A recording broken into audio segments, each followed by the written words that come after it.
Katika kila dini kuna watu wapotevu, katika kila dini. Hakuna dini waumini wake ama wafuasi wake 100% ni watu wema, hawafanyi maasi. Na hivyo hivyo katika kila dhehebu, na hivyo hivyo katika kila nchi. Lakini anapotokea kiongozi wa dini katika dini fulani akafanya kosa, wewe ukalichukua kosa lile ukaliweka headline, kisha lugha unaitumia ikawa ni lugha Waislamu wanafanya kadhaa. Wewe japokuwa watangaza habari ya kweli, lakini ndani umeingiza chembe chembe ya vita laini ambao inalenga kuangusha rumuzi. Sababu wewe ukisema kiongozi wa dini, ni kitu ambacho katika kila jamii kina heshima yake. So wewe igonga, na ndio utakuta mtu akifanya mauaji Amerika, ameingia mall, ameua watu 20.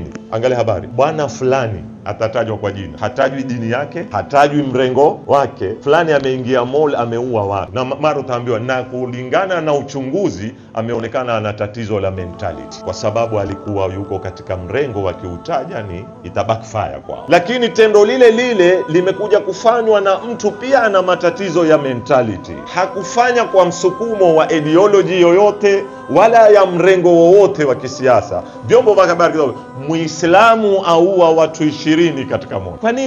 Kwa nini uweke neno Muislamu? Na yule hana akili. Hata kama ni Muislamu, haakilishi Uislamu. Hakufanya, yeye mwenyewe hakufanya tendo lile kwa sababu ya nini? Ya Uislamu wake. Amefanya tendo lile kwa sababu ya upungufu wa akili yake, au ana chuki zake za binafsi, au ana kisasi chake cha kibinafsi. Sasa haitoshi peke yake kumiliki vyombo vya habari tukasema ni chombo cha Kiislamu na tukatumia majina ya Kiislamu. Sitaki kutaja majina nikaambiwa mathalan nalenga watu fulani, lakini majina yanajulikana, majina yanaoashiria sifa za Mungu ama sijui nini.